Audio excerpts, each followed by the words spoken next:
The News 4 Rundown starts now. Good evening, everyone, and welcome to the News 4 Rundown. I'm Un Yang. It's Friday, June 19th, and we are getting you ready for a busy and beautiful weekend. Coming up, a celebration of LGBTQ culture. It is Pride Weekend in the district.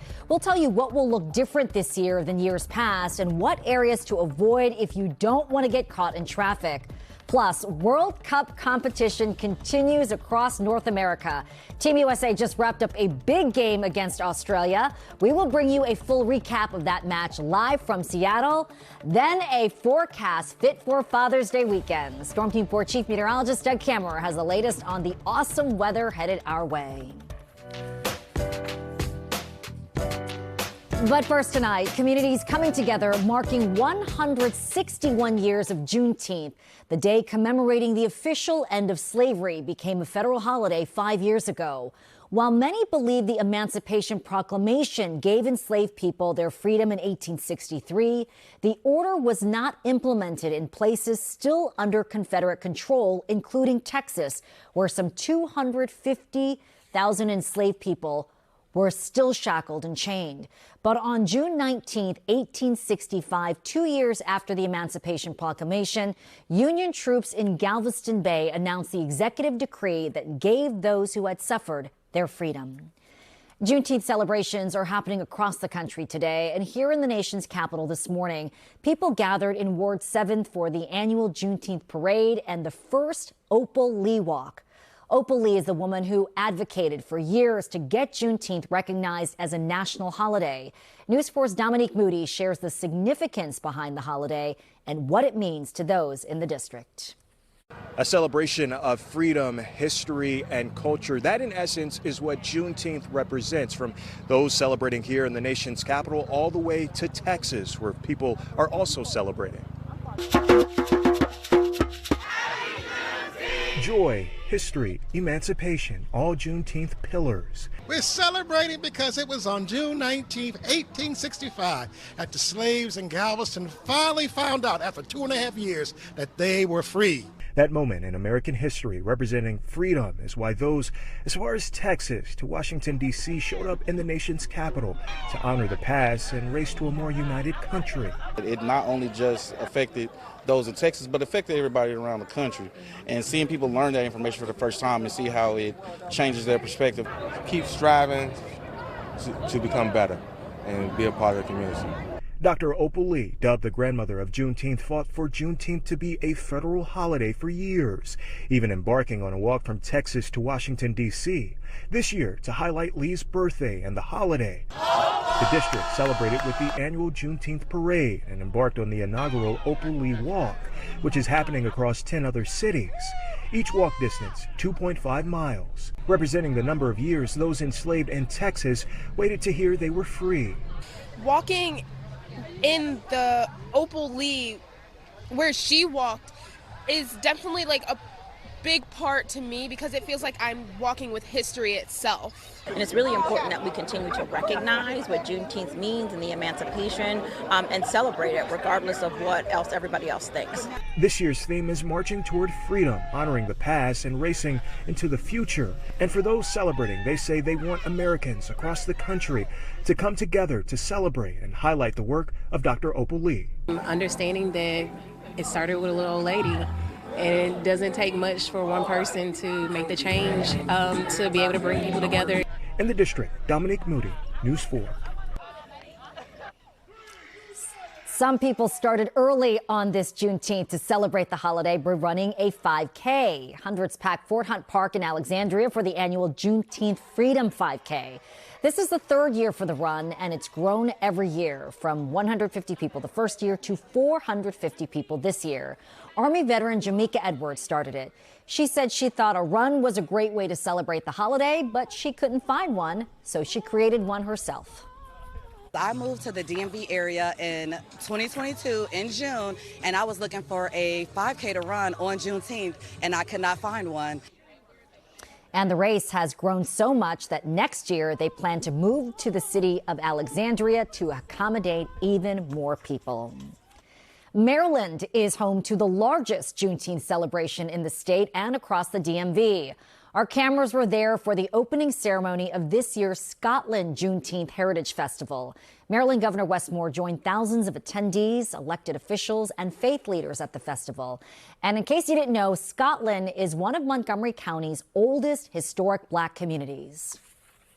But we had a person, and we had a community who was willing to believe in the hope of us, and who was willing to fight for the hope of us with just a simple ask that we never forget our history, because our history is our power.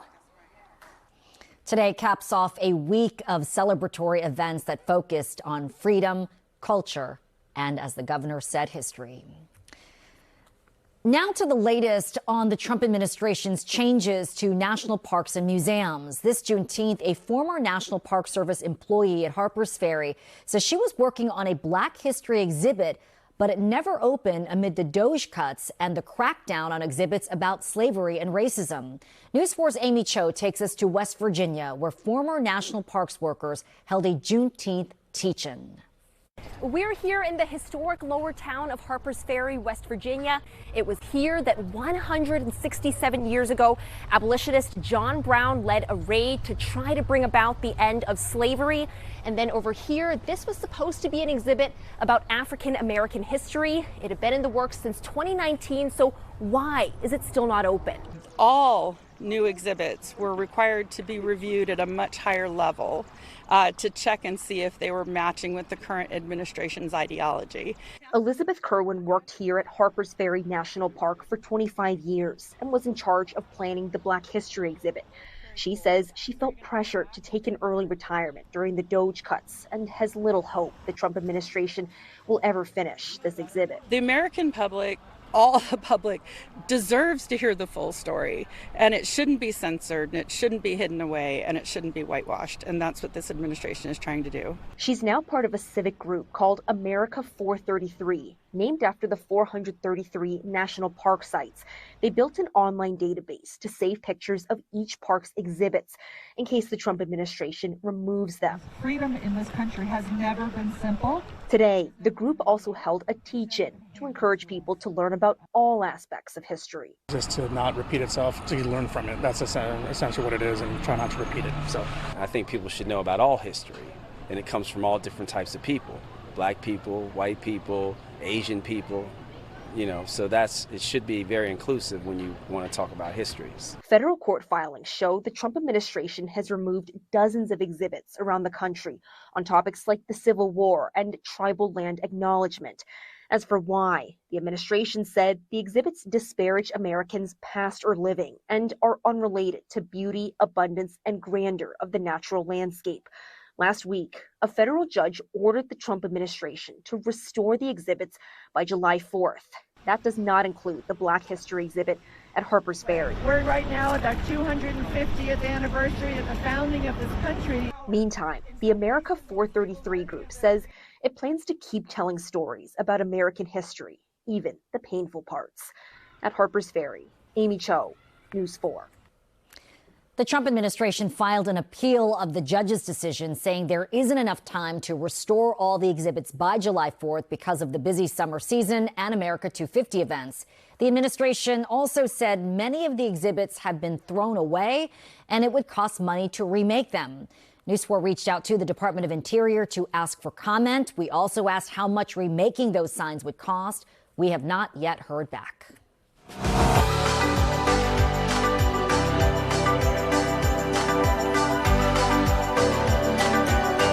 This weekend is one of the biggest celebrations of the summer. The Capitol Pride Parade and Festival gets underway tomorrow. And we here at News 4 have your go-to Pride guide for all of this weekend's activities. One of the largest gathering spots for the annual parade and festival is now closed, though. We're talking about DuPont Circle here. The National Park Service installed a temporary fence around the circle early this morning. The area will remain closed through 6 p.m. on Sunday. The Park Service said the direction came from the U.S. Park Police. DuPont Circle is a symbolic location for many people in the LGBTQ+ community, especially during Pride weekend. If you are going to the parade, here is who you can expect to see this weekend. The grand marshals for this year's Pride Parade are singer-songwriter David Archuleta and actress Monroe Elise. Archuleta rose to fame on American Idol, finishing as the runner-up in season 7. He came out in 2021. Elise is a D.C. native and trans advocate who has become a viral influencer. The annual Capitol Pride Parade steps off at 3 p.m. Saturday, June 20th. And if you're planning on driving into the city, there will be tons of road closures. Be on the lookout for that. News 4's Melissa Millay has more on what you can expect. I'm Melissa Millay with a look at your first 4 traffic and the roads and rails for the weekend. Of course, the Capitol Pride Parade and Festival happening downtown. So the parade is Saturday. Expect 14th closed between T Street and Freedom Plaza. For the festival Sunday, lots of closures along Pennsylvania Avenue and throughout that area. Good news, though, expect normal service on all metro lines this weekend. That's probably the way to get into town and out of town. And we're just a week out now from our Pride Month special. Join us next Friday night as we recognize LGBTQ plus voices that helped shape America's history. Other news to get to now. We are still working to get more information about a disturbing scene on the National Mall today. Camera crews were near the reflecting pool as they worked to remove all the algae. And one of our sister stations captured this near the Lincoln Memorial. A man seen in handcuffs, and authorities searching through a bag which appeared to contain a machete, axes, hammers, and flares. We've reached out to U.S. Park Police and other departments to find out if the man was charged. We are waiting to hear back. We are also following one of the most talked about topics in D.C. right now, the Lincoln Memorial reflecting pool. Over a 2-week span, it went from reopening after being painted American flag blue to turning algae green while the blue began to peel. According to a federal spending database, the renovation project at the reflecting pool in D.C. has already cost more than $14 million. And now that fresh blue paint is peeling up from the bottom. News 4's Paul Wagner was there today as the National Park Service continued work on what has proved to be a challenging restoration. The bottom of the reflecting pool is supposed to be the color blue. That's what President Trump ordered up at an estimated cost of $14 million.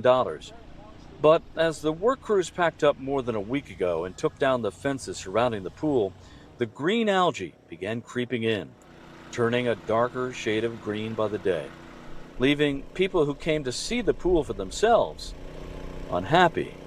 Disaster.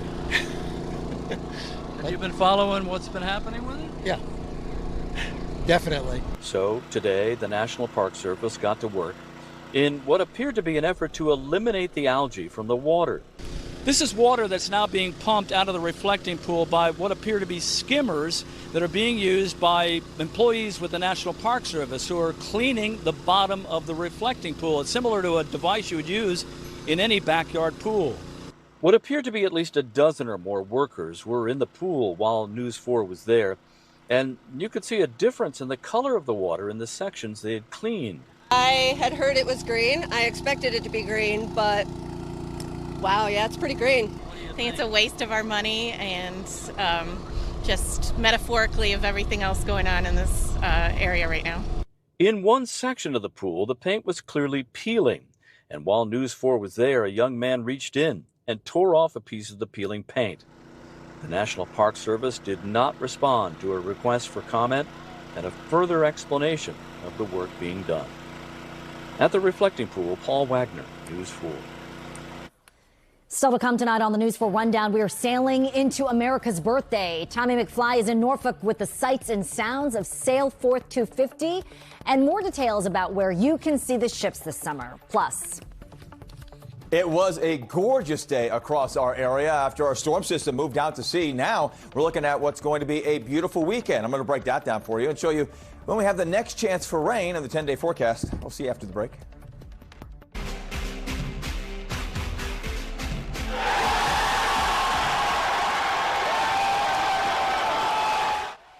Yes, look at that crowd. Ecstatic soccer fans at Navy Yard's Tingy Plaza watching on as Team USA put on a show against Australia today. Let's get right to the 43rd minute of that match. USA up 1-0 and looking for more. And Alex Freeman right there heads it in. Look at that again.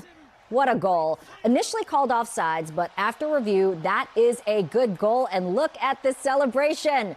USA wins 2-0 and advances to the knockout stage. News 4 spoke with a few fans who say this experience has been amazing. Phenomenal, excellent, ecstatic, ecstasy, amazing. It feels so great. Things haven't always been so hyped for the team and with the country and stuff. So seeing everybody come together for one cause is so beautiful. Indeed it is. This is the first time the U.S. men's soccer team has won consecutive World Cup games since the inaugural tournament in 1930. They have a chance to win their group outright if a Paraguay win or a draw against Turkey. NBC's Damian Trujillo joins us now live from Seattle, where that match was just played in a stadium known for its loud fans. Damian, they had a lot to celebrate today. What's the atmosphere been like there in Seattle? It's a party-like atmosphere, and I've talked to you about most of today, and it hasn't changed one bit. The party is still going on here in Seattle. As you mentioned, the crowd was thunderous in a stadium known for its loud noise. You know that when the Commanders play the Seahawks here at Seattle Stadium. And Team USA did not disappoint. They came here, they played, and they proved to the world what they can actually do in this spectacular tournament of the FIFA World Cup. The roar coming from the 68,000 lucky fans was at times deafening. Roars of USA, USA, USA reverberated across Elliott Bay and all across the state of Washington. Fans flooded the streets of downtown Seattle after the match and continued their victory celebration. Seattle is known again for the 12th man, meaning the roar of the fans during Seahawks football games. And today, Australia got to hear that roar firsthand. The party will... This is the best show on earth. The United States finally is good at soccer like this. This is amazing. Oh my goodness, how long has it been? We're so, it makes me feel so proud to be an American. We love to watch them. I can't wait to see how far they go. Again, historic win for us, that's what I'd say. We're hoping like 4 scores in the next game. Wow. Even Honest Abe was in town, and as you heard there, it's been, he says, 407 years since American soccer made any kind of thunderous move in the World Cup, and here they are moving on to the next round. The party is still going on. It will go on for some time here in the Emerald City. We're live in Seattle. I'm Damian Trujillo. Back to you. All right. Looks like such a great time. Damian, thanks so much. Great talking to you today. Well, we still have 2 games to go tonight. The match between Brazil and Haiti just started following the Turkey and Paraguay game. You can watch both of those games live on Telemundo and Peacock. Man, the men's team on a roll, and I'm going to be honest with you, doing better than I expected. Yeah, and what do we have, like 6 goals, right? So just actually 7. 7 goals. Okay. Just incredible. So, yeah, let's see if we can keep that going over the next couple of days. You notice they had great weather today? Yes, they did, and so did we, Doug. We did have great weather, and our weather could not have been any better. We had plenty of sunshine throughout the day. Some clouds very early, but they got out of here quickly. Right now, temperature-wise, we're at 83 degrees. Still a little bit breezy out there. And look at the dew point, only in the 40s. That is very, very comfortable and actually a fairly dry atmosphere. Temperatures right now in the 70s, upper 70s to low 80s. Fredericksburg at 82. Leesburg right now at 79 degrees. Nothing on the radar picture. We're completely dry, and we're going to stay that way for the entirety of the weekend. That's great news for Father's Day. If you're getting out there for the Pride Parade tomorrow, should be just fine. As we make our way through, we're watching a storm system that came through yesterday. That is now moving off the coast. That's the remnants of Tropical Storm Arthur making its way towards the Atlantic. And we do have a system that'll work its way in later in towards the weekend, Sunday night into Monday, but still looking at a good weekend. So what to expect? Breezy, but great tomorrow. Wind still 20, 25 miles an hour. Low humidity all weekend, so no issues there. And then warmer on Sunday, but still nice. I think we're going to get close to 90 degrees in D.C., but most of us staying in the mid-80s. If you're towards the beaches, look at this forecast. This is great. Sunshine Saturday and Sunday. Nice temperatures, too. Monday is the day to watch. Good chance for afternoon thunderstorms. Some of those could be strong, so something to watch out for, but I think I've said this before on TV. I love a good beach thunderstorm. This is so much fun, right? So much fun. Right, Nun? Only Doug. Yeah. Only Doug would want a thunderstorm at the beach. It's pretty cool to watch. It is. Thank you. I've watched it, but... Yeah, 89 degrees on your Sunday, 88 on Monday. Good chance of storms, as I mentioned. Then as we move through next week, Tuesday and Wednesday looking good. Thursday and Friday, another chance of storms, but not too bad as we make our way in towards next weekend. Next weekend also looking great. So our weekends doesn't look like it can get any better, and not a lot of 90s, so that's good too. I mean, you know what I'm talking about here. You watch the storm come in, and then you watch it just lightning all over the ocean as it moves out to sea. You're such a weather nerd. Thank you, Doug.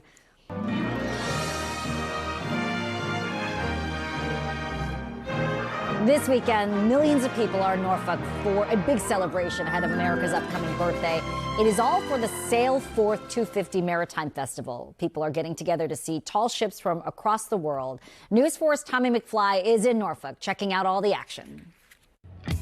2 of the 60 ships here at Sail Forth. That's Peru, and this is the USS Barg Eagle, the largest in the Coast Guard fleet as far as tall ships go. It has been an incredible morning here at Town Point Park in Norfolk as we are watching these boats make their way up the Elizabeth River into Town Point Park, and that is really just the beginning.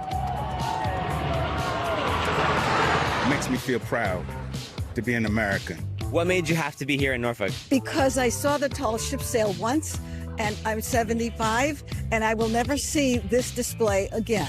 We are enjoying the weather. We were happy to see it stop raining, and we wanted to see the parade of sail. People who hang out on the dock are my favorite people. Are you excited? Yeah! What are you most excited to see? All the flags. I see the flags, absolutely the flags.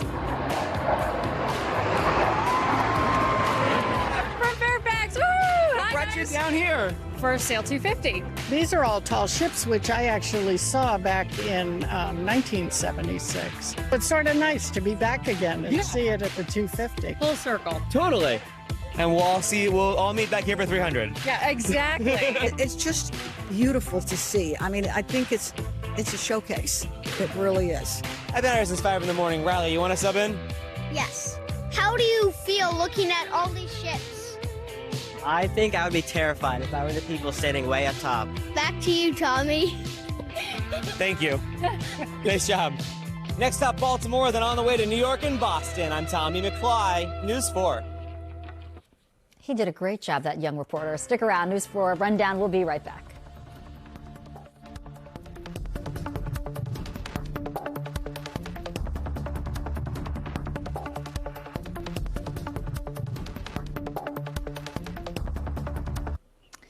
That is going to do it for the News 4 Rundown for this Friday night. But before we go, we want to take a moment to let you know about a member of our News 4 family whom we lost this week.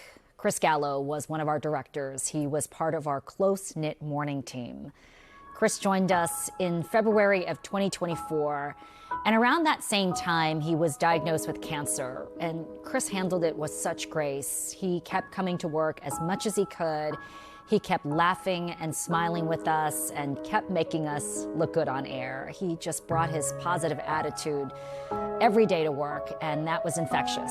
He was a talented director, and he could be quiet at times, but he was funny and easy to work with. He was from the Frederick area in Maryland, the oldest of 3 boys. Just such a great guy. We will miss him for sure. Our hearts go out to all of his family members and his friends right now. Our friend and colleague Chris Gallo passed away on Wednesday. He was just 29 years old.